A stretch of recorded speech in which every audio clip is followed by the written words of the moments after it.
আপনাদের মধ্য থেকে কেউ যদি আমাকে একটু বুঝাইতে পারেন বায়ুমণ্ডল কি, একটা হাত তুলেন, কে বলতে পারবেন বায়ুমণ্ডল কি? এই প্রশ্নের উত্তর কে কে বলতে পারবেন? কেউ বলতে পারবেন না। দেখেন আমি বলতেছি, এটা হচ্ছে পৃথিবী। এই দেখেন, এটা হচ্ছে পৃথিবী। পৃথিবীকে ঘিরে, পৃথিবীর চারপাশে, পৃথিবীকে ঘিরে পৃথিবীর চারপাশে একটি গ্যাসীয় আবরণ আছে। এই পৃথিবীকে ঘিরে পৃথিবীর চারপাশে যে গ্যাসীয় আবরণটি রয়েছে, এই গ্যাসীয় আবরণটিকে আমরা বলছি বায়ুমণ্ডল। আবার বলছি, এটা যদি পৃথিবী হয়, পৃথিবীকে ঘিরে পৃথিবীর চারপাশে একটি কি রয়েছে ভাইয়া? গ্যাসীয় আবরণ রয়েছে। এই গ্যাসীয় আবরণটাকে বায়ুমণ্ডল বলা হয়। কারণ আপনি প্রশ্ন করতে পারেন, স্যার আমরা তো বায়ুমণ্ডলের মধ্যে আছি, কিন্তু এটা তো গ্যাসীয় আবরণটা ভালো করে কি করা যাচ্ছে না, দেখা যাচ্ছে না। এটা আসলে অদৃশ্যমান, কণাগুলো খুব ছোট হওয়ার কারণে দেখা যায় না। আপনি যদি কখনো পৃথিবীর একদম উপরে উঠে যেতে পারেন, তখন কিন্তু আপনি খুব সুন্দর এই গ্যাসীয় আবরণটাকে দেখতে পাবেন।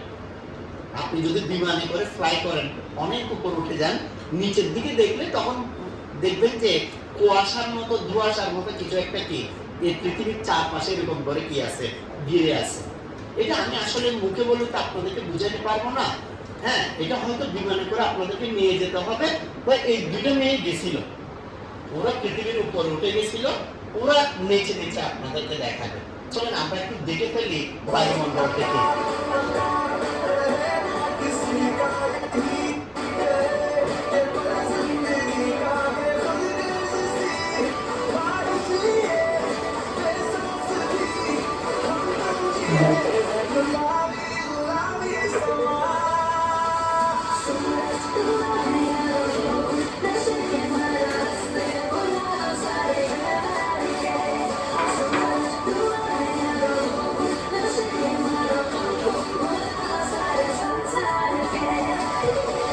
এভাবে করে যদি গান চলতে থাকবে, মনে করেন এটা আপনারা ভুল করতেছেন, এটা গানের ক্লাস না, এটা কেমিস্ট্রি ক্লাস।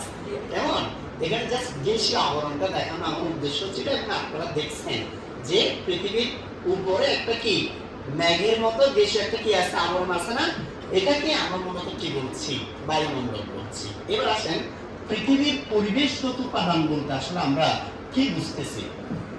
পৃথিবীকে আপনি যদি পৃথিবীর দিকে তাকান, তাহলে আপনি নিজের চোখে যা কিছু দেখেন বা যা কিছু অনুভব করেন, এই সবগুলোকে একসাথে পৃথিবীর উপাদান বলা হয়।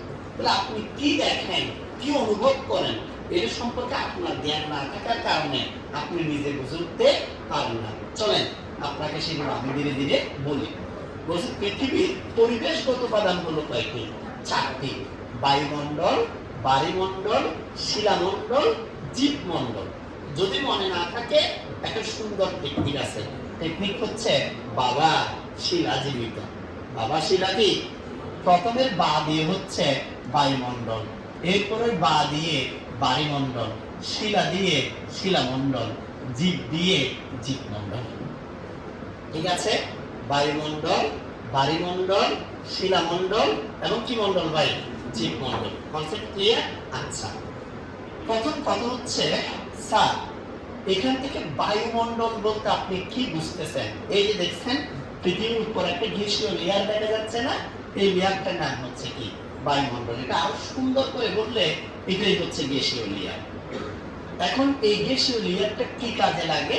অধিকাংশ স্টুডেন্ট মনে করে এই গ্যাসীয় লেয়ারটা, এখানে যেহেতু অক্সিজেন থাকে, আমরা শ্বাস প্রশ্বাসের জন্য যে অক্সিজেন লাগে, এই অক্সিজেন গুলো এখান থেকে আমরা কি করে থাকি?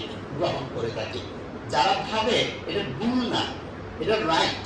আসলে আমরা অক্সিজেন যেটা নিচ্ছি, অক্সিজেন বায়ুমণ্ডল থেকে আমরা নিচ্ছি, কিন্তু আপনাকে এটা মনে রাখতে হবে, এটার আরো অনেক ধরনের কি আছে, কাজ আছে। যেমন যেমন সূর্যের যে ক্ষতিকর রশ্মি আছে, দেখেন ভাই, এটা হচ্ছে সূর্যের ক্ষতিকর রশ্মি, এভাবে পৃথিবীর দিকে আসতেছে।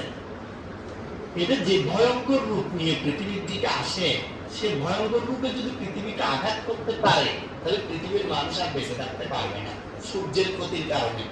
তখন এই বায়ুমণ্ডল কি করে? এটাকে ফিল্টার করে।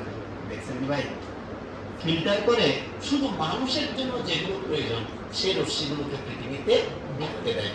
এভাবে পৃথিবীর এবং জীবজগতের সূর্যের প্রতিকূল রশ্মি থেকে যে মন্ডল সেট করে যাচ্ছে তার নাম কি মন্ডল বলেন দেখে এখন? বায়ুমন্ডল। এটি ছাড়া বায়ুমন্ডলের আরেকটি কাজ আছে। সূর্যের তাপের কারণে পৃথিবী পৃষ্ঠের নদী, নালা, খাল, বিল, সমুদ্র ইত্যাদি থেকে পানির উপরিভাগের অংশ ধীরে ধীরে জলীয় বাষ্প আকারে কি হয়? উপরের দিকে উঠে যায়। এই দেখছেন পানির উপরের দিকের অংশ কি আকার উঠে যাচ্ছে? ভাই বলেন দেখি, কি আকার উঠতেছে? জলীয় বাষ্প আকারে উপরের দিকে উঠে যাচ্ছে। এগুলো যখন ধীরে ধীরে উপরের দিকে উঠে যায় তখন সেই জলীয় বাষ্পের কণাগুলো যদি বায়ুমণ্ডল না থাকতো পৃথিবী থেকে চলে যেত। কিন্তু বায়ুমণ্ডল থাকায় তারা উপরে গিয়ে কোথায় ভাসতে থাকে? জলের কণাগুলো বায়ুমণ্ডলে ভাসতে থাকে। এক পর্যায়ে তারা একটা আরেকটির সাথে লেগে গিয়ে আবার ঘনীভূত হয়। সেই ঘনীভূত হয়ে এক পর্যায়ে সৃষ্টি করে কি? মেঘ। এবং সেই মেঘ থেকে কি নামে? বৃষ্টি নামে। তার মানে পৃথিবীতে যে বৃষ্টিপাত হচ্ছে এই বৃষ্টিপাতের পেছনেও বায়ুমণ্ডলের কি আছে? অবদান আছে। এটি ছাড়া যদি এমন হতো যে পৃথিবীতে কি নেই? বায়ুমণ্ডল নেই, পৃথিবীতে কি নেই ভাই? বায়ুমণ্ডল নেই, তাহলে কি হইতো? তাহলে ঘটনা ঘটতো কি জানেন? এই দেখেন, সূর্যের আলো এসে সরাসরি যখন পৃথিবীকে হিট করতো এখানকার টেম্পারেচার দ্রুত বেড়ে যেত, দ্রুত বেড়ে 100 ডিগ্রি সেলসিয়াস বা তার উপরে চলে যেত। তখন আমাদের কারো পক্ষে টিকে থাকা, বেঁচে থাকা সম্ভব হইতো? যে আপনি 40 ডিগ্রি সেলসিয়াস সহ্য করতে পারতেছেন না, 100 ডিগ্রি সেলসিয়াসে আপনি গলে যাবেন, অবস্থা হয়ে যাবে।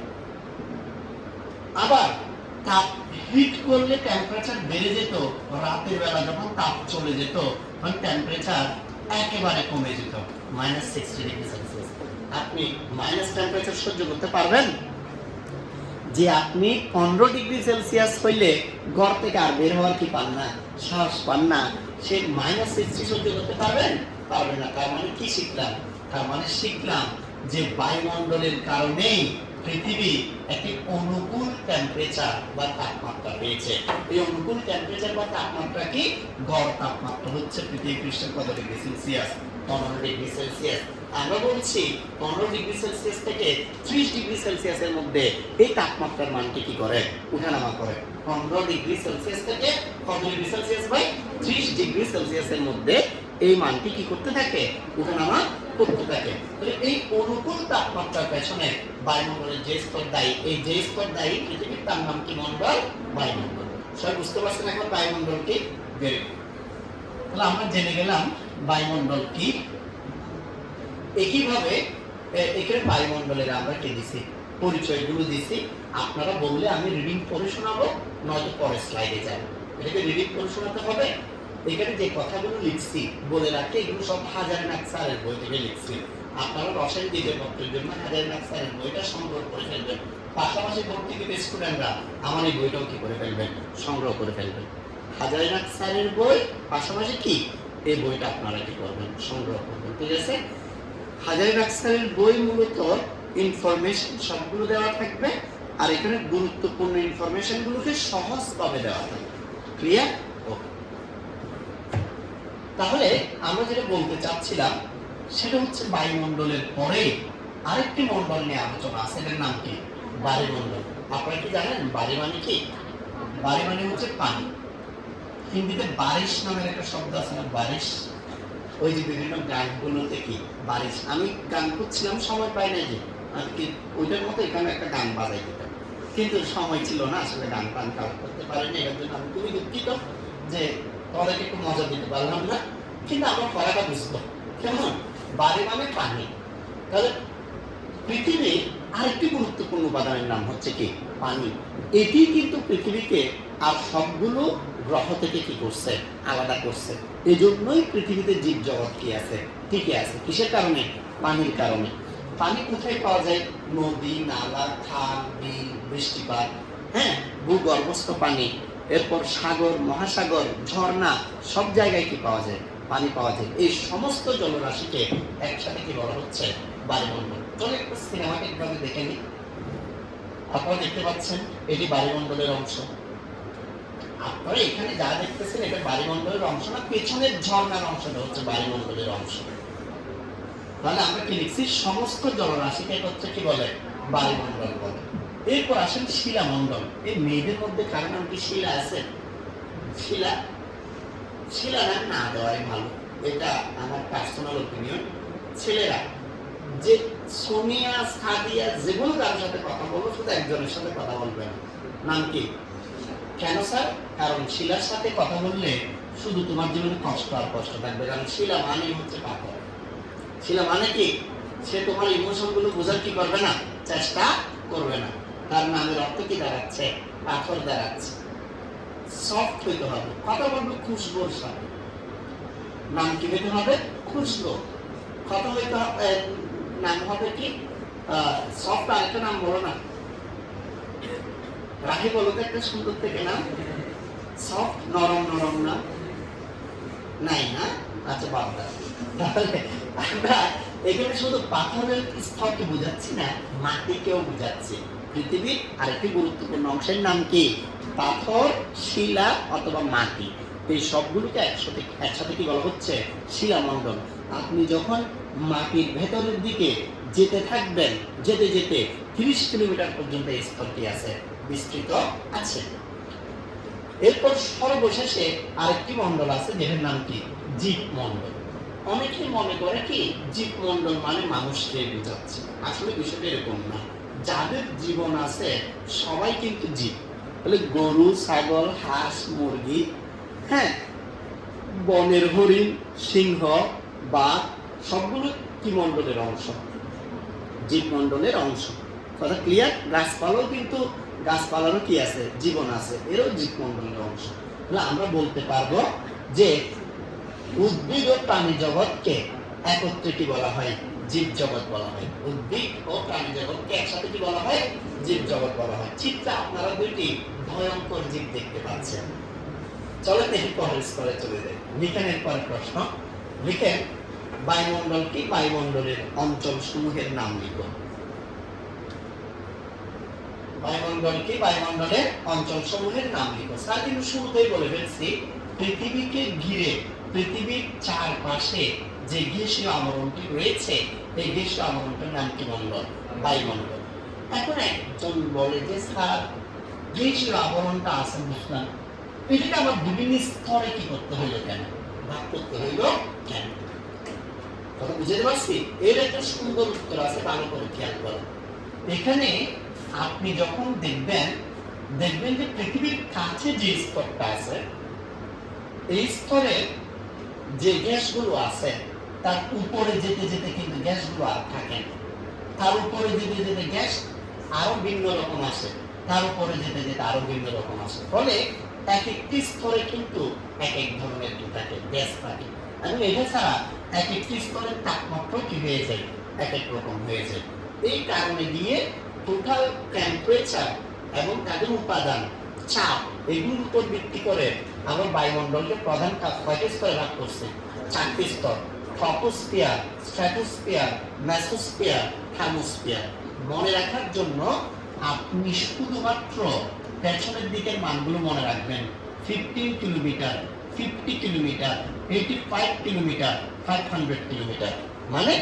মানে আপনি এই লাইনটা দিয়ে নামটা মনে রাখেন। ট্রয়, সানডে, মানডে, টার্সডে কোথায় আসে? কেমিস্ট্রি প্রাইভেটে আসে। তাহলে টি দিয়ে কি ভাই? ট্রপোস্ফিয়ার, এস দিয়ে স্ট্র্যাটোস্ফিয়ার, এম দিয়ে মেসোস্ফিয়ার, টি দিয়ে থার্মোস্ফিয়ার। তাহলে ট্রপোস্ফিয়ার, স্ট্র্যাটোস্ফিয়ার, মেসোস্ফিয়ার, থার্মোস্ফিয়ার। কয়টি স্তর আছে ভাইয়া? 4টি। আপনি মনে রাখবেন কিভাবে? 0 থেকে 50, 50 থেকে 50, 50 থেকে 85, 85 থেকে 500। তো মনে থাকবে। দেখি আপনারা বায়ুমণ্ডলের বিভিন্ন স্তরগুলোর দেখি রেঞ্জগুলো বলেন তো। ট্রপোস্ফিয়ার কতটুকু? Stratosphere, mesosphere, thermosphere. Very good. এগুলো এরকম মুখস্থ হয়ে যেতে হবে, কেমন? এবার আপনাদেরকে আরেকটা গুরুত্বপূর্ণ কথা বলি। মনে করেন পরীক্ষায় একটা প্রশ্ন আসলো, বায়ুমণ্ডলের বিভিন্ন অঞ্চল সমূহের বর্ণনা দাও। 4 নাম্বার দিয়ে আসলো। কয় নাম্বার দিয়ে? আপনাকে ট্রপোস্ফিয়ার লিখতে হবে, স্ট্র্যাটোস্ফিয়ার লিখতে হবে, মেসোস্ফিয়ার, থার্মোস্ফিয়ার। এখন ট্রপোস্ফিয়ার নিয়ে বইয়ে 1.5 পেজ আছে, আপনি 1.5 পেজ সব লিখে দিবেন 1 নাম্বারের জন্য না, কারণ 4টা থেকে 4 নাম্বার আসবে। তাহলে আপনি ট্রপোস্ফিয়ারের শুধু মেইন 2-3টা কথা লিখে দিলাম। এই জন্য প্রত্যেকটা স্তরে এখন আমি বর্ণনা করাবো 3 নাম্বারের উপযোগী করে করে। কয় নাম্বারের? কিন্তু আপনি যখন বড় প্রশ্নের উত্তর লিখবেন তখন সব কথা লিখতে হবে না, এটা আপনার নিজেকে ফিল্টার করে লিখতে হবে। কথা ক্লিয়ার? যেমন মনে করেন আমি এখন প্রশ্ন থেকে শেখাচ্ছি, প্রশ্নটা হচ্ছে ট্রপোস্ফিয়ারকে, ট্রপোস্ফিয়ারের বর্ণনা দেয়, লিখেন। তো এটা তো 3 নাম্বারের প্রশ্ন শেখাবে। ট্রপোস্ফিয়ার কি? ট্রপোস্ফিয়ারের কি দাও? বর্ণনা দাও। এটা 2 নাম্বার 3 নাম্বার এভাবে আসতে পারে।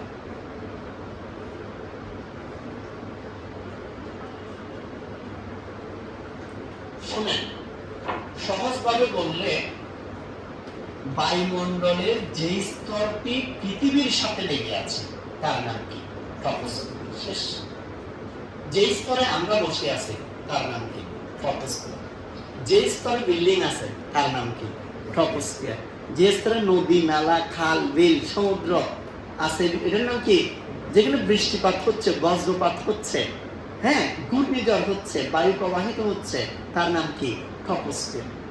স্যার এটা কতটুকু পর্যন্ত বিস্তৃত? হ্যাঁ, এটা একটা গুরুত্বপূর্ণ কথা। এটা হচ্ছে আসলে একেবারে ভূমি থেকে 15 কিলোমিটার উপর পর্যন্ত কি এই স্তরটি বিস্তৃত। এখন এই স্তরে একেবারে পৃথিবী পৃষ্ঠের সাথে যেখানে আমরা দাঁড়িয়ে আছি এই জায়গাতে বায়ুর চাপ বেশি, 760 মিলিমিটার মাত্রায়। মনে রাখবেন, নিচ থেকে যতই উপরের দিকে যেতে থাকবে ধীরে ধীরে চাপের পরিমাণ কমতে থাকবে। কি বলছি বলেন? যতই নিচ থেকে উপরের দিকে যেতে থাকবে চাপের পরিমাণ কি হতে থাকবে? কমতে থাকবে। তার মানে এটা 760 মিলিমিটার মাত্রা থেকে কমতে কমতে কত হয়ে যাবে? 100 মিলিমিটার মাত্রায়। কথা কি বুঝতে পারছেন? এখন বুঝতে পারছেন? Very good. এটা আমরা বলছি 25 ডিগ্রি সেলসিয়াস থেকে তাপমাত্রা উপরের দিকে যেতে যেতে -55 ডিগ্রি সেলসিয়াস হয়ে যাবে। আপনাকে 2টা বেসিক কথা বলে দিচ্ছি, খেয়াল করেন। নিচ থেকে উপরে গেলে চাপও কমবে, নিচ থেকে উপরে গেলে তাপমাত্রাও কমবে। তবে চাপের পরিবর্তনে কোনো ব্যতিক্রম আসবে না, চাপ কমতেই থাকবে। যতই উপরে যাবে চাপ তত কি, কিন্তু তাপমাত্রার ক্ষেত্রে মাঝে মধ্যে কি আসবে? ব্যতিক্রম আসবে। অর্থাৎ মাঝে মধ্যে তাপমাত্রা কমে যাবে, আবার কি হয়ে যেতে পারে? বেড়েও যেতে পারে। তবে কমে যাওয়াটা স্বাভাবিক, বেড়ে যাওয়াটা অস্বাভাবিক। কেন বাড়বে? নিশ্চয়ই তার কারণসহ আপনাকে কি জানতে হবে। যেমন আপনি যদি, আপনাদের মধ্যে কেউ যদি আমাকে প্রশ্ন করেন, স্যার পৃথিবী পৃষ্ঠের তাপমাত্রা যদি আপনি 25 বলেন, পৃথিবী পৃষ্ঠের তাপমাত্রা যদি আপনি 15 বলেন, তো উপরের দিকে যেতে যেতে -55 পেয়ে যাবে। কেন? প্রশ্ন রাখতে পারে না? এর কারণ কি জানেন? এর কারণ হচ্ছে সূর্য থেকে যে তাপটি আসে এই তাপটিকে ধরে রাখার জন্য কিছু গ্যাস আছে, যেমন কার্বন ডাই অক্সাইড গ্যাস, এটি কিন্তু তাপ ধরে রাখতে পারে। যেমন জলীয় বাষ্প, এটি তাপকে ধরে রাখতে পারে। যেমন যেমন ধূলিকণা, এটি কিন্তু কি করে? তাপকে ধরে রাখে। এখন এগুলো যেহেতু ভারী উপাদান, পৃথিবীর অভিকর্ষ বলের কারণে এদের অধিকাংশই পৃথিবীর সাথে কি থাকে? লেগে থাকে। ফলে যে স্তরে ধূলিকণা থাকে, যে স্তরে কার্বন ডাই অক্সাইড থাকে, জলীয় বাষ্প থাকে, ওই এলাকায় তারা তাপকে বেশি করে ধরে রাখতে পারে, এই জন্য তাপমাত্রা কি থাকে? বেশি থাকে। কিন্তু উপরের দিকে যেতে যেতে, উপরের দিকে যেতে যেতে এই গ্যাসগুলোর পরিমাণ কি হয়ে আসে? কমে আসে। আর গ্যাসগুলোর পরিমাণ কমে আসে বিধায় ওই জায়গাগুলোতে তাপকে তেমন ধরে রাখা যায় না। সেই জন্য ওইখানকার টেম্পারেচার কি হয়ে যায়? কমে যায়। এবং উপরের দিকে যে তাপমাত্রা কমে যায় তার অন্যতম উদাহরণ হচ্ছে মাউন্ট এভারেস্ট। কি রে ভাই, এভারেস্টের উপর দিকে উঠতে উঠতে আপনারা দেখেন নাই বরফ জমে গেছে? এভারেস্টের উপরে কি আছে? বরফ আছে বলছে না? তো বরফ কেন? উপরের দিকে তো বরফ থাকার কথা ছিল না, বরফ আসছে কেন? কারণ যতই উপরের দিকে যায় কার্বন ডাই অক্সাইড, পানি, ধূলিকণা এগুলো কমে যায়, ফলে তাপকে ধরে রাখার উপাদান কমে যায়, মিলে তাপমাত্রা কমতে থাকে এবং সেজন্য উপরের দিকে যেতে যেতে পরিবেশ ঠান্ডা হয়ে যায়। বিমানে করে যারা ফ্লাই করে ওদেরকে ব্ল্যাঙ্কেট দেওয়া হয়। কি দেওয়া হয়? ব্ল্যাঙ্কেট দেওয়া হয় ঠান্ডার কারণে উপরে। এবার আসেন আপনাকে আরেকটা বিষয় বলি, বিমান উঠানামা করে যে স্তরে তার নাম কি? ট্রপোস্ফিয়ার। চলেন ট্রপোস্ফিয়ারে কি কি হয় এখানে ইমেজ থেকে দেখি। মেঘ এই স্তরে দেখা যায়, বৃষ্টিপাত এই স্তরে হয়, কার্বন ডাই অক্সাইড, অক্সিজেন, জলীয় বাষ্প, নাইট্রোজেন, আর্গন ইত্যাদি গ্যাসগুলো ট্রপোস্ফিয়ারে থাকে। এই গ্যাসগুলো আবার হচ্ছে বায়ুমণ্ডলের ভারী গ্যাস। এই গ্যাসগুলো বায়ুমণ্ডলের কি গ্যাস? ভারী গ্যাস নামে পরিচিত। চলেন আপনাদেরকে একটু ইমেজ দিয়ে বিষয়গুলো আরো সুন্দর করে দেখাই। প্রথমে এখানে যেটা আছে এটার নাম কি বলেন দেখি। শীতের সকালে, শীতের সকালে আপনি যখন একটু উঠবেন, উঠে দেখবেন এরকম চারপাশে কুয়াশা ঘিরে আছে, ঠিক না? হ্যাঁ, এই যে কুয়াশা ঘিরে আছে, এখানে ছবিটা আপনারা হয়তো দেখতেছেন একটা রোমান্টিক কাপল দাঁড়িয়ে আছে না, আসলে বড়টা হচ্ছে মা, ছোটটা হচ্ছে মেয়ে। মা আর মেয়ে দাঁড়িয়ে আছে, কাছ থেকে দেখলে বোঝা যায়। তুষারপাত, এটাতে সিনেমাতে এটাকে আকর্ষণীয় করে দেখায়, এইভাবে করে তুষারপাত দেখায়, কিন্তু রিয়েল লাইফে তুষারপাত হচ্ছে ভাই এরকম। বৃষ্টিপাত, এটাকেও সিনেমাতে অনেক সুন্দর করে দেখায়, কিন্তু রিয়েল লাইফে বৃষ্টিপাত হচ্ছে এরকম, বুঝছেন? বজ্রপাত, রিলস, ইনস্টাগ্রামে আপনি যখন বৃষ্টিপাত হয়, বজ্রপাত হয়, এরকম দৃশ্যগুলো দেখতে পাবেন, কিন্তু রিয়েল লাইফে তখন আমরা এরকম করে দৌড়াইতে থাকি। কথা বুঝতে পারছি? এটা ছাড়া বায়ু প্রবাহ, মেঘ শিশির এই স্তরে ঘটে, ঝড় ঝঞ্ঝা সহ সবকিছু এই স্তরে প্রতিনিয়ত লেগে থাকে। বিদায় এটার আরেকটা নাম হচ্ছে ক্ষুদ্রমণ্ডল। আপনি কিন্তু বড় প্রশ্নের পাশাপাশি ছোট ছোট প্রশ্নগুলো করতেছেন, যেন আপনার পরীক্ষায় আসবে ট্রপোস্ফিয়ারকে ক্ষুদ্রমণ্ডল বলা হয় কেন ব্যাখ্যা করেন। আপনি পারবেন না এখন ট্রপোস্ফিয়ারকে কেন ক্ষুদ্রমণ্ডল বলা হয়। আর এই সব ইনফরমেশনকে একসাথে মনে রাখার জন্য আমি এখানে আপনাদেরকে একটা লাইন দিয়ে দিছি।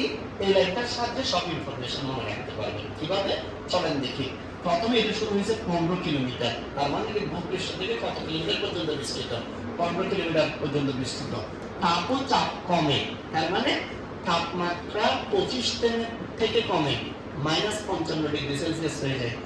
আর চাপ 760 মিলিমিটার থেকে কমে 100 মিলিমিটার মার্কারি হয়ে যায়। তবে একটা কথা আছে, চাপের পরিমাণ যেটা 760 মিলিমিটার লিখছে, এটা কিন্তু 76 সেন্টিমিটার মার্কারিও আপনি লিখতে পারবেন। মিলিমিটার থেকে সেন্টিমিটার নিলে একটা শূন্য কমে যাবে, 100 দিয়ে ভাগ করতে হবে। আর এটাকে আপনি চাইলে 1 অ্যাটমসফিয়ারও লিখতে পারবেন। এটাকে আপনি চাইলে 101.325 কিলো প্যাসকেল লিখতে পারবেন। এটাকে আপনি চাইলে 101.325 প্যাসকেলও লিখতে পারবেন। কথা কি বুঝাতে পারছি? এবার আসেন, বলছে নাও অ্যাসিড, এখানে কি কি আছে দেখেন। N দিয়ে হচ্ছে নাইট্রোজেন, O দিয়ে অক্সিজেন, W দিয়ে ওয়াটার, A দিয়ে আর্গন, C দিয়ে কার্বন ডাই অক্সাইড। সবাই বলেন, N দিয়ে কি, O দিয়ে কি, W দিয়ে কি, A দিয়ে কি, C দিয়ে কি? কথা কি ক্লিয়ার? বুঝতে পারছেন? এটা ছাড়া এখানে 2 দিয়ে হচ্ছে কুয়াশা, 2 দিয়ে তুষারপাত, ব দিয়ে বায়ু প্রবাহ, বৃষ্টিপাত, বজ্রপাত, ক্ষুদ্র দিয়ে এই মণ্ডলের নাম হচ্ছে কি মণ্ডল? ক্ষুদ্রমণ্ডল। তার মানে যত ইনফরমেশন আছে এই একটি লাইনের ভিতরে সব ইনফরমেশন আছে। আপনি এই লাইনটা দিয়ে প্র্যাকটিস করলে দেখবেন যে দীর্ঘদিন কি থাকতেছে, পড়া মনে থাকতেছে। কথাটা ক্লিয়ার? এমনি যদি 5টি গ্যাসের নাম শিখেন, পরীক্ষার হলে যেতে যেতে বাসের ঝাঁকুনিতে দুটো মনে থাকবে, অন্য স্তরের দুইটা লিখে দিবেন। কিন্তু আপনি যখন নাম এসে দিয়ে শিখবেন, আপনি ফিক্সড হয়ে গেছেন nitrogen, oxygen, water, argon, carbon dioxide. কথা কি ক্লিয়ার? এভাবে করে আপনি মনে রাখতে পারবেন। চলেন আমরা এই পরের আরেকটি স্তরে চলে যাই। ট্রপোস্ফিয়ারের পরে বায়ুমণ্ডলের যে স্তর আছে এই স্তরের নাম স্ট্র্যাটোস্ফিয়ার। ট্রপোস্ফিয়ারের পরে বায়ুমণ্ডলের যে স্তর আছে এর নাম কি বলেন দেখি ভাইয়া? এর নাম কি? স্ট্র্যাটোস্ফিয়ার। চলেন আমরা একটু স্ট্র্যাটোস্ফিয়ার নিয়ে আলোচনা করি। দেখেন, ট্রপোস্ফিয়ারের পরবর্তী স্তরের নাম হচ্ছে স্ট্র্যাটোস্ফিয়ার। এখন স্ট্র্যাটোস্ফিয়ার কি, এটার আমি দুই ধরনের পরিচয় দিতে পারবো। এক ধরনের পরিচয় হচ্ছে ভূপৃষ্ঠ থেকে 15 কিলোমিটার থেকে 50 কিলোমিটার পর্যন্ত বিস্তৃত বায়ুমণ্ডলের যে স্তর তার নাম কি? স্ট্র্যাটোস্ফিয়ার। অথবা আমি বলতে পারবো ট্রপোস্ফিয়ারের পরবর্তী স্তরের নাম কি? স্ট্র্যাটোস্ফিয়ার। এটা ছাড়া আরেকটি নাম আছে। দেখেন ভাই, ট্রপোস্ফিয়ারের উপাদানগুলো এখান থেকে যেতে যেতে যেতে যেতে যেতে যেতে এই জায়গায় গিয়ে কি হয়ে গেছে, থেমে গেছে। এখান থেকে নতুন ভাবে আবার কি হয়েছে, শুরু হয়েছে। তাহলে যেখানে গিয়ে থেমে গেছে ওইটাকে পজ বলে। ওটাকে কি বলে? তো ট্রপোস্ফিয়ারের উপাদানগুলো পজ হয়ে গেছে বিদায় এর নাম হওয়া দরকার কি, ট্রপোপজ। তার মানে ট্রপোপজের পরবর্তী অংশটার নাম কি, স্ট্র্যাটোস্ফিয়ার। ট্রপোপজের পরবর্তী অংশের নাম কি? তাহলে ট্রপোস্ফিয়ার আর স্ট্র্যাটোস্ফিয়ারের মাঝখানে অদৃশ্যমান যে লাইনটি রয়েছে তাকে কি বলে, ট্রপোপজ। কথা কি ক্লিয়ার? এবার আসেন আমরা তাপ ও চাপের বিষয়টা দেখি। আমি আগেই বলছি নিচ থেকে উপরে গেলে চাপ কমে যায়। যেমন মনে করো এটা 100 মিলিমিটার মার্কারি ছিল, এখান থেকে আরো কমে গিয়ে 1 মিলিমিটার মার্কারি হয়ে যায়। চাপের ক্ষেত্রে কোনো প্রবলেম নাই, প্রবলেম তাপের ক্ষেত্রে। আমরা বলছিলাম নিচ থেকে উপরে গেলে তাপমাত্রা কমে যাওয়ার কথা, কিন্তু কমে না গিয়ে এখানে কি হয়ে গেছে, বেড়ে গেছে।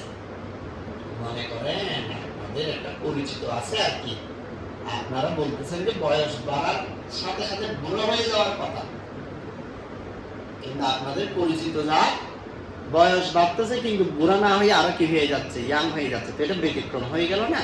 তো এরকম ব্যতিক্রম এখানেও হচ্ছে। তো এখানে উপর নিচ থেকে উপরে গেলে আমরা বলছি তাপমাত্রা শুধু কমবে, কিন্তু এখন কি হয়ে গেছে, তাপমাত্রা বেড়ে গেছে। এই ঘটনাটাকে বোঝানোর জন্য আপনাদের কেমিস্ট্রি বইয়ে আলাদা কিছু টার্ম ব্যবহার করছে। চলেন ওই টার্মগুলো দিয়ে আপনাদেরকে শেখাই। কি ব্যবহার করছে আপনারা দেখেন। কেমিস্ট্রি বই লিখছে বায়ুমণ্ডলের উপরের দিকে তাপমাত্রার পরিবর্তনকে ল্যাক্সফেট বলে। কি বলে? এখন তাপমাত্রা পরিবর্তন যে ল্যাক্স শব্দটি ব্যবহার করছে, এটি ল্যাটিন শব্দ ল্যাক্সাস থেকে আসছে, যার অর্থ হচ্ছে পতন বা ধীরে ধীরে কি পাওয়া, হ্রাস পাওয়া। তার মানে এখানে হ্রাস পাওয়াটাকে কি ধরে নেওয়া হয়েছে, স্বাভাবিক ধরে নেওয়া হয়েছে। হ্রাস পাওয়াটাকে কি ধরে নেওয়া হয়েছে, স্বাভাবিক। তো এই জন্য কোথাও যদি তাপমাত্রা হ্রাস পায় এটা স্বাভাবিক ঘটনা, বাকি ধনাত্মক ল্যাক্সফেট। কিন্তু হ্রাস না পেয়ে যদি বেড়ে যায় তখন ঘটনাটাকে আমরা কি বলবো, ঋণাত্মক ল্যাক্সফেট বলবো। তাহলে আপনি দেখছেন ট্রপোস্ফিয়ারে তাপমাত্রা হ্রাস পাইছে, সেজন্য ধনাত্মক ল্যাক্সফেট। কিন্তু এখন তো স্ট্র্যাটোস্ফিয়ারে হ্রাস না পেয়ে বৃদ্ধি পাইছে, সেজন্য এটা কি হয়ে গেছে, ঋণাত্মক ল্যাক্সফেট। এখানটা আপনি কি কি শিখছেন দেখেন। পরীক্ষায় আসতে পারে ধনাত্মক ল্যাক্সফেট কি, পরীক্ষায় আসতে পারে ঋণাত্মক ল্যাক্সফেট কি। পারবেন? পারবেন এখন বিষয়টা? আচ্ছা, আপনি একটা জিনিস খেয়াল করেন, নিচ থেকে উপরের দিকে যেতে যেতে এই স্তরে যেহেতু বজ্রপাত, বৃষ্টিপাত এগুলো হয় না, বায়ু প্রবাহ তেমন নেই বললেই চলে। এই জন্য এই স্তরে উপাদানগুলো অনেকটা শান্ত থাকে বিদায় এই মণ্ডলের আরেকটি নাম হচ্ছে কি, শান্ত মণ্ডল। তাহলে আপনাকে যদি প্রশ্ন করা হয় যে স্ট্র্যাটোস্ফিয়ারের আরেকটি নাম কি, শান্ত মণ্ডল, অথবা আপনাকে যদি আরেকটি প্রশ্ন করা হয় যে এই স্ট্র্যাটোস্ফিয়ারকে শান্ত মণ্ডল বলা হয় কেন, তাহলে আপনি কি ব্যাখ্যা দিতে পারবেন না? এই যেখানে লিখছে আমরা স্ট্র্যাটোস্ফিয়ারের আবহাওয়া শুষ্ক ও শান্ত থাকায় এই অঞ্চল দিয়ে কি চলাচল করে, জেট বিমান চলাচল করে। জেট বিমান এত দ্রুত গতিতে চলাচল করে, করার সময় এরকম তীব্র সাউন্ড হয়।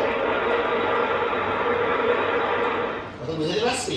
তো এটা যদি ট্রপোস্ফিয়ারের মধ্য দিয়ে যায় তখন দেখা যাবে কি, তখন দেখা যাবে সেখানে বায়ুর ঘর্ষণের কারণে আগুন লেগে যাবে। এটা যদি ট্রপোস্ফিয়ারের মধ্য দিয়ে যায় ঘর্ষণের কারণে কি লেগে যাবে। এই জন্য ট্রপোস্ফিয়ারকে ক্রস করে কোথায় চলে যায়, স্ট্র্যাটোস্ফিয়ার। সেখানে মূলত দ্রুতগামী বিমানগুলো চলাচল করে। আপনারা এখানে বায়ুমণ্ডলের যে উপাদানগুলো দেখতেছেন নাইট্রোজেন, অক্সিজেন, ওজোন। এখন আপনাদের অনেকের মনে প্রশ্ন থাকবে, স্যার তাপমাত্রা বেড়ে গেল কেন, আমাদেরকে বোঝাবো। এটা বেসিক স্যার বলছি, তাপমাত্রা কমে যাবে কখন শুনেন। তাপমাত্রা কমে যাবে কখন, তাপমাত্রা কমে যাবে যখন যখন তাপমাত্রা কমে যাবে যখন তাপকে ধরে রাখতে পারে এরকম উপাদান কমে যাবে। আর তাপমাত্রা বেড়ে যাবে কখন, যখন এমন কোন বিক্রিয়া হয় যেখান থেকে তাপ উৎপন্ন হয়। অথবা যারা তাপকে ধরে রাখতে পারে এরকম উপাদানের পরিমাণ বেড়ে যায়, সেই স্তরে তাপমাত্রাটি কি হয়, বেড়ে যায়। কথা কি ক্লিয়ার? তাহলে আমরা যদি বিষয়গুলোকে একটু দেখি তাহলে বিষয়টা কিরকম হবে একটু দেখেন। বলছে সূর্যের আলোর, আচ্ছা আমি এখানে লিখে দেখাই। মনে করেন এই যে অক্সিজেন অণুটি আছে, এই অক্সিজেন অণুটি সূর্যের ইউভি রশ্মিকে যখন শোষণ করে অক্সিজেন অণু থেকে ভেঙে অক্সিজেন পরমাণু সৃষ্টি করে। অক্সিজেন অণু ভেঙে গিয়ে কি সৃষ্টি করে? অক্সিজেন পরমাণু সৃষ্টি করে। যে অক্সিজেন পরমাণু সৃষ্টি হয় সেটি পরবর্তীতে আবার অক্সিজেন অণুকে আক্রমণ করে শক্তিশালী হয়ে এবং তৈরি করে কি? ওজোন। এই ওজোন তৈরি করার সময় তাপ শক্তি উৎপন্ন হয় এবং সেই স্তরে যদি এম নামের কোনো কণা থাকে, ওই এম নামের কণা সেই তাপ শক্তিগুলোকে শোষণ করে ফেলে এবং সেই স্তরের তাপমাত্রাকে করে বৃদ্ধি করে। চলেন একটু রিডিং করে শোনাই কি লিখছে। সূর্যের আলোর অধিকাংশ উচ্চ শক্তির বিকিরণ ইউভি রশ্মি, অর্থাৎ ইউভি রশ্মি থার্মোস্ফিয়ারে কি হয়ে যায়? শোষিত হয়ে যায়। এরপর কিছু বিকিরণ স্ট্র্যাটোস্ফিয়ারে এসে অক্সিজেন অণুকে ভেঙে অক্সিজেন পরমাণুতে পরিণত করে। এই অক্সিজেন অণুকে ভেঙে কিসে পরিণত করে? অক্সিজেন পরমাণুতে পরিণত করে। ওই শক্তিশালী অক্সিজেন পরমাণু আরো অক্সিজেন অণুকে আঘাত করে ওজোন অণু গঠন করে। সে অক্সিজেন পরমাণু অক্সিজেন অণুকে আঘাত করে ওজোন অণু কি করে? গঠন করে। এই বিক্রিয়াটা এখানে এমন স্ট্র্যাটোস্ফিয়ারের যে কোনো কণা যা অবশিষ্ট শক্তি শোষণ করে এবং বিক্রিয়ার ফলে সৃষ্ট তাপ শক্তি স্ট্র্যাটোস্ফিয়ারের তাপমাত্রাকে -5 থেকে 55 থেকে বৃদ্ধি করতে করতে কত নিয়ে যায়? -2 ডিগ্রি সেলসিয়াসে নিয়ে যায়। কথা কি ক্লিয়ার? যারা যারা বুঝতে পারছেন একটা হাত তুলে দেখি। এখানে আপনারা আমাকে প্রশ্ন করতে পারবেন সুন্দর সুন্দর। কেউ কি কোনো প্রশ্ন করবেন? ছেলেরা আপনারা কি কোনো প্রশ্ন করবেন?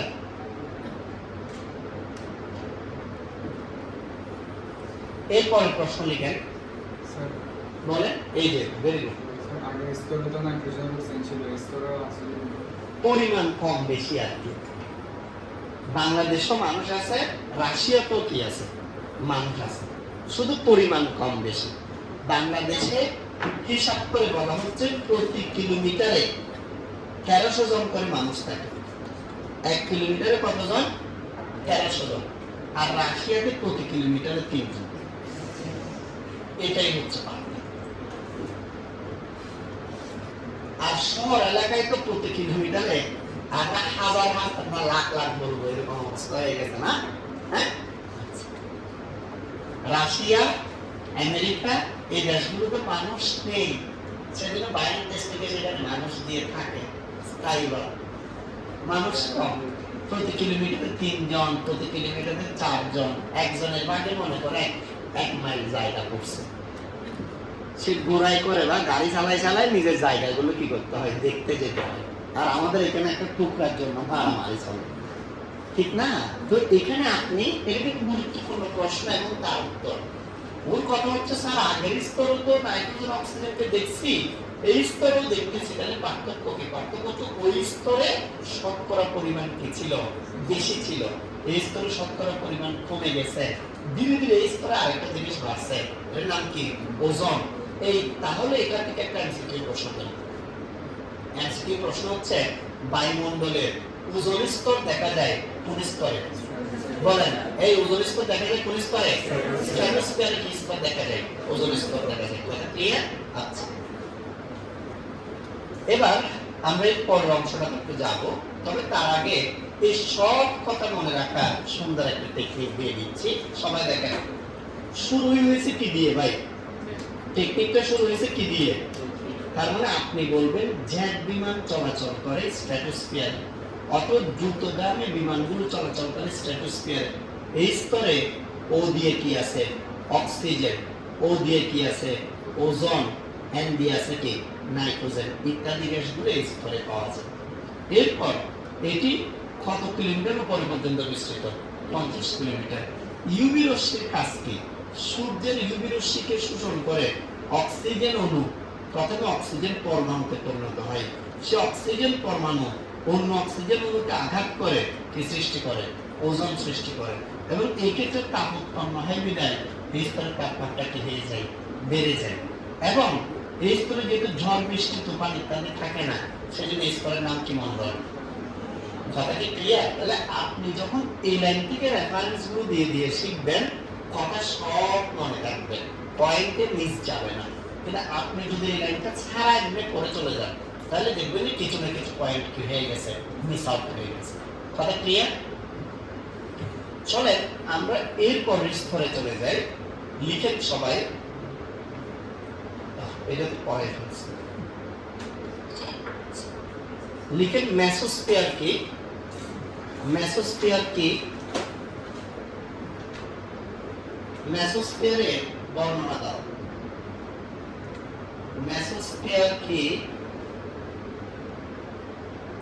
মেসোস্ফিয়ারের বর্ণনা দাও।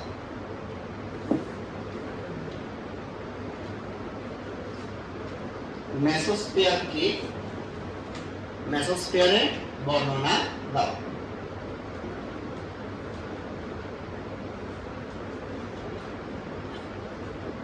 লিখছেন? শুনেন, তাহলে আমি যদি শুরু থেকে আপনাদেরকে আবার বিষয়গুলো একটু ক্লিয়ার করি, চলেন দেখি আপনারা আমাকে একটু হেল্প করেন। এই স্তরের নাম কি ছিল? ট্রপোস্ফিয়ার। নিজের মুখে একটু উচ্চারণ করতে হবে। এই স্তরের নাম কি? এই স্তরের নাম কি? এই পরের স্তরের নাম কি? Troposphere, stratosphere, mesosphere. ট্রপোস্ফিয়ার যেখানে গিয়ে থেমে গেছে তার নাম কি? ট্রপোপস। তাহলে স্ট্র্যাটোস্ফিয়ার যেখানে গিয়ে থেমে যাবে তার নাম কি? স্ট্র্যাটোপসের পরের অংশটার নাম কি? মেসোস্ফিয়ার। পৃথিবী পৃষ্ঠে 50 কিলোমিটার উপর থেকে প্রায় 85 কিলোমিটার পর্যন্ত যে স্তর বিস্তৃত তার নাম কি? মেসোস্ফিয়ার। আমরা একটু মেসোস্ফিয়ারের টেম্পারেচার গুলো দেখবো। -2 ডিগ্রি সেলসিয়াস থেকে হ্রাস পেয়ে -93 ডিগ্রি সেলসিয়াস পেয়েছে। তাহলে হ্রাস পেয়েছে, ঘটনাটা কি স্বাভাবিক নাকি অস্বাভাবিক? স্বাভাবিক। এর ফলে আমরা বলতে পারবো এখানে ধনাত্মক ল্যাক্সপেট ঘটে। আপনাকে যদি প্রশ্ন করে মেসোস্ফিয়ারে কি ধরনের ল্যাক্সপেট ঘটে, উত্তর কি হবে? ধনাত্মক। কেন? কারণ তাপমাত্রা কি পাই? হ্রাস পায়। এখন যদি আপনাকে প্রশ্ন করে মনে মনে যেখানে তাপমাত্রা হ্রাস পায় কেন, এটার ব্যাখ্যা দেখেন। যেখানে -2, এটা তো ওজোন লেয়ার। তো ওজোন লেয়ার মানে এখানে প্রচুর পরিমাণ কি গ্যাস আছে ভাই? বলেন, কথা বলেন না। না, প্রচুর পরিমাণ ওজোন গ্যাস আছে। কি গ্যাস আছে? ফলে ওই ওজোন গ্যাস যেহেতু তাপ ধরে রাখে এবং উৎপন্ন হওয়ার সময় তাপ উৎপন্ন হয়, ফলে টেম্পারেচার কি বেশি। কিন্তু আপনি যখন উপরের দিকে আরো 1 কিলোমিটার, 2 কিলোমিটার, 3 কিলোমিটার উপরের দিকে যেতে থাকবেন, ধীরে ধীরে ওজোন গ্যাসের পরিমাণ কিন্তু কি হয়ে যাবে? কমে যাবে। আর ধীরে ধীরে ওজোন গ্যাসের পরিমাণ যত কমবে, তাপকে ধরে রাখার প্রসেসটা তত কমে যাবে। ফলে ধীরে ধীরে তাপমাত্রা কমতে থাকবে। কথা কি ক্লিয়ার? বুঝাতে পারছি এখন? আচ্ছা, এবার আসেন, এখানে আপনি আবার বলতে পারেন স্যার নাইট্রোজেন, অক্সিজেন, ওজোন তো এখানে দেখা যাচ্ছে। তাহলে ঘটনা কি? ঘটনা হচ্ছে ওজোন এগুলোর পরিমাণ ধীরে ধীরে কি হয়ে যাচ্ছে? কমে যাচ্ছে। এবং নতুন নতুন কিছু আয়নও আসতেছে, NO+ আয়ন, O2+ আয়ন। ঠিক আছে? আপনি এটাকে নো নো এই দুটো শব্দ দিয়ে মনে রাখতে পারেন। নো এবং কি ভাই? নো। এক নো বলার পর আরেক নো বলার আগে একটু স্পেস নেবেন। No no. ঠিক আছে? প্রথমে N দিয়ে হচ্ছে নাইট্রোজেন, এরপরে O দিয়ে হচ্ছে কি? অক্সিজেন, এরপর আবার O দিয়ে কি? অক্সিজেন 2+ আয়ন, NO দিয়ে নাইট্রাস আয়ন। কি আয়ন? দেখি বলেন, প্রথমে N দিয়ে কি, এরপর O দিয়ে কি, আবার O দিয়ে ওজোন হতে পারে। O দিয়ে কি হতে পারে? এরপর আবার O দিয়ে কি? অক্সিজেন আয়ন, তারপর NO দিয়ে নাইট্রাস আয়ন। কথা ক্লিয়ার? তাহলে এই স্তরে আরেকটি গুরুত্বপূর্ণ ঘটনা ঘটে, সেটা হচ্ছে উল্কাপিণ্ডগুলো এসে এই স্তরে ধ্বংস হয়। আমি একটু বলি, পৃথিবীতে যেরকম ঝড় বৃষ্টি তুফান সাইক্লোন টর্নেডো ইত্যাদি হচ্ছে পৃথিবীতে, একই রকম কিন্তু এই মহাবিশ্বের মধ্যে হয়। মহাবিশ্বের মধ্যে যখন ঝড় ওঠে, এই ঝড়ের কারণে অনেক সময় পুরো একটা গ্রহ ধ্বংস হয়ে যায়। দু একটা গ্রহ কি হয়ে যায়, ধ্বংস হয়ে যায়, ধ্বংস হয়ে ভেঙে টুকরা টুকরা হয়ে যায়। সেগুলো অনেক সময় এরকম পৃথিবীর দিকে কি আসতে থাকে। কথা বুঝাতে পারছি? এটা যখন পৃথিবীর দিকে আসতে থাকে, পৃথিবীর বায়ুমণ্ডলে প্রবেশ করে, বায়ুমণ্ডলে প্রবেশের সময় হঠাৎ করে সংঘর্ষজনিত কারণে আগুন ধরে যায়। পৃথিবীর ইতিহাসে এরকম একবার ভয়ঙ্কর আগুন ধরে গেছিল, উত্তর মেরু থেকে দক্ষিণ মেরু পর্যন্ত সব জায়গায় বায়ুমণ্ডলে আগুন লেগে গেছিল, এবং সেটির কারণে পৃথিবী থেকে একেবারে বিলুপ্ত হয়ে যায় ডাইনোসর। বিলুপ্ত হয়ে যায় ডাইনোসর। এগুলো যেহেতু বড় প্রাণী ছিল, এদের বেঁচে থাকা কি হয় নাই, সম্ভব হয় নাই, লুকানোর কোনো কি ছিল না, জায়গা ছিল না, কারণ সব জায়গায় শুধু কি ছিল, আগুন আর আগুন। কিসের কারণে বলছি? উল্কাপিণ্ডের কারণে। কিসের কারণে? তাহলে এই উল্কাপিণ্ড আসলে ভয়ঙ্কর রূপ ধরে পৃথিবীকে আঘাত করে পৃথিবী ধ্বংস করে দিতে পারে। কিন্তু বায়ুমণ্ডলের মেসোস্ফিয়ারে আস্তে আস্তে সংঘর্ষজনিত কারণে বড় বড় টুকরাগুলো ভেঙে ক্ষুদ্র ক্ষুদ্র টুকরায় পরিণত হয়ে যায়, ফলে এটা পৃথিবীতে তেমন কোনো ক্ষতি করে না। এগুলো তাহলে মেসোস্ফিয়ারে এসে ধ্বংসপ্রাপ্ত হয়। ঘটনাটা 30 সেকেন্ডে দেখাইছে, আমি সব কাহিনী একসাথে দেখাই ফেলছি। একদম 30 সেকেন্ড নিঃশ্বাস ফেলার আগে চলে গেছে, আবার দেখাচ্ছে সব ঘটনা একসাথে। আর এগুলো মনে রাখার জন্য স্যার একটা টেকনিক দিয়েছে। টেকনিক কি? 85 কিলোমিটার, তার মানে ভূপৃষ্ঠ থেকে কত কিলোমিটার পর্যন্ত বিস্তৃত? 85 কিলোমিটার। উল্কাপিণ্ড এসে কি পাই? আঘাতপ্রাপ্ত হয়। এরপর অ্যানো দিয়ে কি বলছিলাম কিছুক্ষণ আগে, বলেন nitrogen, oxygen, ozone, oxygen ion. এরপরে অ্যানো দিয়ে কি বলছিলাম? কি ভাই? Nitrous ion.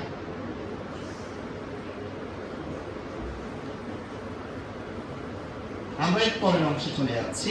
এর পরের অংশটা একটু দেখেন সবাই। লিখেন থার্মোস্ফিয়ার। লিখেন থার্মোস্ফিয়ার। থার্মোস্ফিয়ার কি?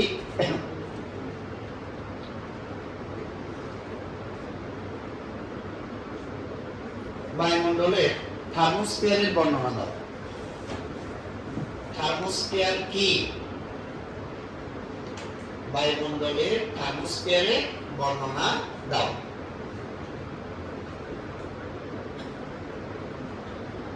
লিখছেন সবাই? এবার সবাই খুব ভালো করে মনোযোগ দিয়ে একটু খেয়াল করেন। আমরা এই তিনটে স্তরের নাম একটু আরেকবার বলতে চাই। Troposphere, stratosphere, mesosphere, thermosphere. Troposphere যেখানে থামছে তার নাম কি? স্ট্র্যাটোস্ফিয়ার যেখানে থামছে, মেসোস্ফিয়ার যেখানে নামছে, মেসোপজের পর্বতটার নাম কি? থার্মোস্ফিয়ার। এর বর্ণনাটা আপনি চাইলে এভাবে দিতে পারেন। 85 কিলোমিটার থেকে উপরের দিকে প্রায় 500 কিলোমিটার পর্যন্ত বিস্তৃত যে বায়ুমণ্ডলীয় স্তর, এটার নাম হচ্ছে কি? থার্মোস্ফিয়ার। 85 কিলোমিটার থেকে 500 কিলোমিটার পর্যন্ত বিস্তৃত বায়ুমণ্ডলীয় স্তরের নাম কি বলুন দেখি ভাইয়া? থার্মোস্ফিয়ার। টেম্পারেচার এবং প্রেসারের মধ্যে দেখা গেছে এই স্তরে কিন্তু তাপমাত্রা বেড়ে গেছে। এখন তাপমাত্রা কেন বেড়ে গেছে? একজন বলতেছে এই স্তরটি সূর্যের কাছে আছে, সেজন্য তাপমাত্রাটি বেড়ে গেছে, এরকম একটা বর্ণনা আছে। তবে আমি একটু ভিন্নভাবে এটা এক্সপ্লেন করি। আমি বলছি এখানে বিভিন্ন ধরনের ক্রিয়া বিক্রিয়ার কারণে মূলত তাপমাত্রাটি বেড়ে গেছে, বেড়ে গেছে। কথা ক্লিয়ার? যেমন এই স্তরে আপনি যদি ভালো করে দেখেন, পর্যায় সারণীর প্রথম গ্যাসটার নাম ছিল কিন্তু হাইড্রোজেন। এখন কোন স্তরে কিন্তু হাইড্রোজেন গ্যাসকে দেখা যায়নি, খেয়াল করছেন? এরপর 2 নম্বর গ্যাসটার নাম ছিল কি? হিলিয়াম। আপনি অবাক হবেন, কোথাও কিন্তু কাকে দেখা যায়নি? হিলিয়ামকে দেখা যায়নি। আমার প্রশ্ন হচ্ছে হাইড্রোজেন কোথায়, হিলিয়াম কোথায়? এগুলো সবচেয়ে হালকা গ্যাস হওয়ার কারণে হালকা জিনিস কি নিচে থাকে নাকি উপরে থাকে? আওয়াজ করেন না। হালকা জিনিস কি নিচে থাকে নাকি উপরে? হালকা হওয়ার কারণে বেচারা কোন দিকে যাওয়া শুরু করছে? উপরে যেতে যেতে যেতে যেতে যেতে যেতে একেবারে উপরে চলে গেছে। একেবারে কোথায় চলে গেছে? উপরে। এখানে মূলত হাইড্রোজেন এবং হিলিয়াম গ্যাসকে দেখা যায়, এবং তারা একটা লেয়ার তৈরি করে। এই জন্য থার্মোস্ফিয়ারের বাইরের অংশে যে হাইড্রোজেন হিলিয়াম লেয়ারটি দেখা যায়, এটার আরেকটি নাম হচ্ছে এক্সোস্ফিয়ার। এটার নাম কি? এক্সোস্ফিয়ার অথবা চুম্বক স্ফিয়ার বলে এটাকে। এখানে তাহলে এই দুটি গ্যাস ছাড়া আর সবকিছুকে কি অবস্থায় পাওয়া যায়? আয়ন অবস্থায় পাওয়া যায়। কিন্তু আপনি এর আগে নাইট্রোসাইডের কথা বলছেন, সেটা এখানে আয়ন রূপে পাওয়া যাবে, নাইট্রোজেনকে আয়ন রূপে পাওয়া যাবে, অক্সিজেনকে কি রূপে পাওয়া যাবে? আয়ন রূপে পাওয়া যাবে। অল্প পরিমাণ হাইড্রোজেন আর হিলিয়াম প্লাসও পাওয়া যাবে। তাহলে আয়ন বেশি পাওয়া যাচ্ছে বিধায় এর আরেকটি নাম হতে পারে, কি বলেন দেখি? আয়োনোস্ফিয়ার। এর আরেকটি নাম কি হতে পারে? এই স্তরে আরেকটি ঘটনা ঘটে, সেটা হচ্ছে স্যাটেলাইট গুলো সব থার্মোস্ফিয়ারে থাকে। আপনাদের কি স্যাটেলাইট নিয়ে কোনো জ্ঞান আছে? স্যাটেলাইটের কোনো নলেজ কি আপনাদের মাথার মধ্যে আছে? দেখে আপনি বলেন তো ভাই আমাকে স্যাটেলাইট কি জিনিস? ও মা, এটা তো বইয়ের ভাষা, এত কঠিন শব্দ তো আমরা বুঝবো না। এটা দিয়ে কি করে? শুধু এটা বললে তো হচ্ছে। স্যাটেলাইট জিনিসটা কি কাজে লাগে? আমার কি কাজে লাগে? তারপরে বিভিন্ন জায়গায় ট্র্যাকিংয়ের জন্য, লোকেশন নির্ণয়ের জন্য, এখন ম্যাপ তৈরির জন্য বিভিন্ন কাজে। উনি পুরোপুরি বইয়ের ভাষায় বলতেছে, মানে বইয়ে যেগুলো ব্যবহার লেখা আছে উনি ওইখান থেকে ডাইরেক্ট কি বলছে। ব্রিলিয়েন্ট ছেলে তো, সেজন্য ব্রিলিয়েন্ট এরকমই হয়। শোনেন, মনে করেন আপনার আম্মু কিচেন রুমে, আপনার আম্মু কোন রুমে? কিচেন রুমে। তো উনি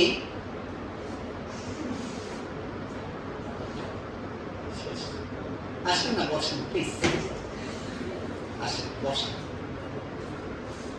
আপনার আম্মু কিচেন রুমে আপনাকে ডাকতেছে, সোনিয়া সোনিয়া সোনিয়া, আপনি শুনতেছেন না।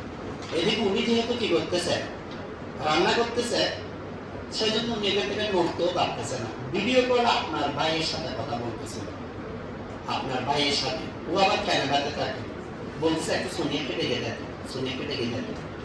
আপনার ভাই কানাডা থেকে কল দিচ্ছে, এ সোনিয়া তুই কই? বলছে ভাই আমি তো রুমে। বলছে মা রাখতেছে না। কি জামানা চলে আসলো, কিচেন রুম থেকে বেডরুমে আওয়াজ শোনা যাচ্ছে না, অথচ কানাডা থেকে কি শোনা যাচ্ছে? আওয়াজ শোনা যাচ্ছে।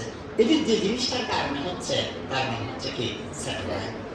মুহূর্তের মধ্যে আপনার মোবাইল থেকে বের হওয়া সিগন্যালকে দেশের, পৃথিবীর এক প্রান্ত থেকে আরেক প্রান্তে যে জিনিসটা নিয়ে যাচ্ছে তার নাম কি?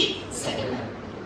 এটি ছাড়া আপনি যখন বিভিন্ন নিউজ চ্যানেলগুলোতে দেখবেন যে নিউজ কি করতেছে, ট্রান্সফার করতেছে, অথবা ঘূর্ণিঝড়ের নিউজ তৈরি করতেছে, সেখানে বলছে ঘূর্ণিঝড়টি সৃষ্টি হয়েছে বঙ্গোপসাগরের গভীরে, সেটা আগামী 4 ঘন্টার মধ্যে কক্সবাজার উপকূলীয় অঞ্চলে আঘাত হানতে পারে এবং সেটি কিছুটা ভয়ঙ্কর রূপ ধারণ করছে, ঘন্টায় 74 কিলোমিটার বেগে এটি আঘাত হানবে। কথাগুলো বলতেছে আর ঘূর্ণিঝড়ের কি দেখাচ্ছে, ছবি দেখাচ্ছে। তো তোমাদের মনে কোনোদিন আসে নাই যে সাংবাদিক নিজে গিয়ে কি ঘূর্ণিঝড়ের ছবি তুলে নিয়ে আসছিল? তাহলে প্রতিনিয়ত আমরা ঘূর্ণিঝড়ের ছবি, তার বর্তমান রূপকে এগুলো দেখতে পাচ্ছি কোন জায়গা থেকে জানেন? স্যাটেলাইট। এই জন্য স্যাটেলাইট হচ্ছে একটা প্রহরীর মতো, সে উপরের দিক থেকে পৃথিবীর প্রত্যেকটা অলিতে গলিতে, প্রত্যেকটা জায়গাকে এরকম করে কি রাখছে, নজরদারিতে রাখছে। বলতেছে আমেরিকান অনেকগুলো কোম্পানি আছে, বড় বড় কোম্পানি, ওই কোম্পানিগুলো নিজেদের কোম্পানিকে কন্ট্রোল করার জন্য, প্রতিষ্ঠানগুলোকে কন্ট্রোল করার জন্য ওরা নিজস্বকে বসাইছে, স্যাটেলাইট বসাইছে। ফলে আপনি ওনার অফিসে যে জব করতেছেন, আপনি টয়লেটের ভিতরে মালিক সেটাও দেখতেছেন না। আমি ওইভাবে বুঝাই নাই, আপনারা সবসময় হাসি দিয়ে আমাকে বিব্রতকর অবস্থায় ফেলে দেন। হাসি দিলেই মনে করে যে এলোমেলো কিছু বলে ফেললাম নি। কোনো বুঝাচ্ছি যে মানে আপনি যেখানেই থাকেন লুকিয়ে, মালিক কিন্তু আপনাকে কি দেখতেছে, কারণ স্যাটেলাইট উপর থেকে স্ক্যান করে প্রত্যেকটা রুম, প্রত্যেকটা কোণা পর্যন্ত খুঁজতে পারবে, কিন্তু আপনি এখানে থেকে সেটা খুঁজতে পারবেন। যেমন আমি এখানে দাঁড়িয়ে গুলজার টাওয়ারের কোন ফ্লোরে কি আছে আমি জানবো, কিন্তু আমার কাছে স্যাটেলাইট কানেকশন থাকলে, আমার নিজস্ব স্যাটেলাইট, সে পুরো গুলজারের কোন কোনায় কি হচ্ছে না প্রতিনিয়ত আমাকে মেসেজ পাঠায় দেবে। কথা বুঝাতে পারছি? এটি ছাড়া আপনাদের মধ্যে কেউ কেউ রোমান্টিক আছে? রোমান্টিক কেউ না? একজন বলতে স্যার কিভাবে বুঝবো আমি রোমান্টিক কিনা? আপনি রোমান্টিক কিনা এটা বুঝতে গেলে আপনি বৃষ্টির সময় আপনার মন হঠাৎ করে আনমনে হয়ে যায় কিনা বুঝতে হবে। যদি বৃষ্টি পড়ার সাথে সাথে আপনার মন আনমনে হয়ে যায়, বুঝতে হবে আপনার ভিতরে একটু রোমান্টিক ভাব আছে। আপনার যদি বৃষ্টিতে ভিজতে ইচ্ছে করে তাহলে বুঝতে হবে রোমান্টিক ভাব আছে। আর বৃষ্টি আসার পর আপনি জানলা টানলা বন্ধ দিয়ে ব্ল্যাঙ্কেটের ভিতরে শুয়ে থাকবেন, বুঝতে হবে আপনার ভিতরে এগুলো কিছু নেই। কথা ক্লিয়ার? তো যারা রোমান্টিক ওদের সমস্যা কি স্যার? ওদের সমস্যা হচ্ছে ওরা যে কোনো কিছু সেলিব্রেট করতে চায়। ওরা দেখবা আকাশে চাঁদ উঠছে, হঠাৎ করে খাবার দাবার নিয়ে কোথায় চলে গেছে, ছাদে চলে গেছে, ওইখানে বসে বসে চাঁদ দেখে দেখে গল্প করে করে খাচ্ছে। আপনি চিন্তা করবেন এখানে ধুলোবালি না, কি এক অবস্থা। এটা হচ্ছে দুই পক্ষের মধ্যে কি দ্বন্দ্ব আজীবন থাকবে। কথা বুঝতে পারছি? যে রোমান্টিক সে যখন বৃষ্টি করবে দেখবে যে সে বৃষ্টিতে ভিজতেছে, আর বলতে জ্বর আসবে না, এটা হচ্ছে পার্থক্য। কথা ক্লিয়ার? তো কি হয়, আকাশের মধ্যে মেরু জ্যোতি দেখা যায়, নাইস, দেখেন না ভাই, দেখেন কি নাইস দৃশ্য, অসম্ভব সুন্দর রকম দৃশ্য। রোমান্টিক কাপড়রা গাড়ি নিয়ে শত শত কিলোমিটার পাড়ি দিয়ে এই জায়গাগুলোতে গিয়ে বসে থাকে, রাত কাটায়। বুঝতে পারছি? ভালো লাগে যদি। আপনি মনে করতেছেন চট্টগ্রাম থেকে যাবেন, না না, বাংলাদেশের আকাশে তো ভালো করে চাঁদও দেখা যায়, এগুলো দেখা যায় যে দূরেটা, চাঁদও দেখা যায় না। তো এগুলো তো নরওয়েতে দেখা যায়, নর্থ আমেরিকাতে। এটার জন্য আপনাকে অনেক পড়ালেখা করতে হবে, স্কলারশিপ নিতে হবে, তারপর গিয়ে দেখতে হবে। আপনার জন্য এখন অনেক দেরি আছে। শুনেন, আমি বুঝাতে চাচ্ছি এই যে মেরু জ্যোতি, এটা দেখা যায় আসলে বায়ুমণ্ডল কোন স্তরে বলেন দেখি? থার্মোস্ফিয়ার। কোন স্তরে দেখা যায়? থার্মোস্ফিয়ার। মনে থাকবে সবার? ক্লিয়ার? তো থার্মোস্ফিয়ারে কি কি ঘটনা ঘটে সবকিছু যদি আপনি একসাথে মনে রাখতে চান, এখানে লেখা আছে। এটি উপরের দিকে কত কিলোমিটার পর্যন্ত বিস্তৃত? 500 কিলোমিটার। মহাকাশ স্টেশন কোথায় সেট করা আছে? থার্মোস্ফিয়ারে। স্যাটেলাইট কোথায় বসানো আছে? থার্মোস্ফিয়ারে। হাইড্রোজেন হিলিয়াম গ্যাসের লেয়ার কোথায় আছে? থার্মোস্ফিয়ারে। এটি কত ডিগ্রি সেলসিয়াস পর্যন্ত তাপমাত্রা বেড়ে যায়? 1727 ডিগ্রি সেলসিয়াস। এটাতে nitrogen ion, oxygen ion, NO+ ion, hydrogen ion, helium ion ইত্যাদি দেখা যায়। এটা ছাড়া থার্মোস্ফিয়ারকে দেখা যায়, মেরু জ্যোতি দেখা যায়। কতকে ক্লিয়ার? বুঝতে পারছেন? তাহলে ছোট ছোট প্রশ্ন আকারে আসতে পারে, মেরু জ্যোতি কি, এক্সোস্ফিয়ার কি, মেসোপস কি, কেমন? তাহলে আপনারা আজকে বাসায় গিয়ে হাজারের স্যারের বই খুলে আর এই বইটা খুলে এতটুকু পর্যন্ত পড়ে ফেলবেন। একটা কথা বলে রাখি, যেদিনের পড়ায় সেদিন যদি আপনি পড়েন, তাহলে ফার্স্ট ইয়ারে আপনার যে লাস্টের দিকে গিয়ে কষ্টটা হয়েছে, সেকেন্ড ইয়ারে এই কষ্টটা হবে। আপনি টেনশনে পড়বেন না, দুশ্চিন্তায় পড়বেন না। কিন্তু আপনি যদি আবার অবহেলা করা শুরু করেন, তাহলে আপনি দেখবেন যে আপনি ভয়ঙ্কর অবস্থায় পড়ে যাবেন সেকেন্ড ইয়ারে। ফার্স্ট ইয়ারেরটা কোনোভাবে রিকভার করা যায় ভাই, সেকেন্ড ইয়ারেরটা আর কি করা যায় না, রিকভার করা যায় না, সময় থাকে না। কথা ক্লিয়ার? সবাই ভালো থাকবেন, আল্লাহ হাফিজ।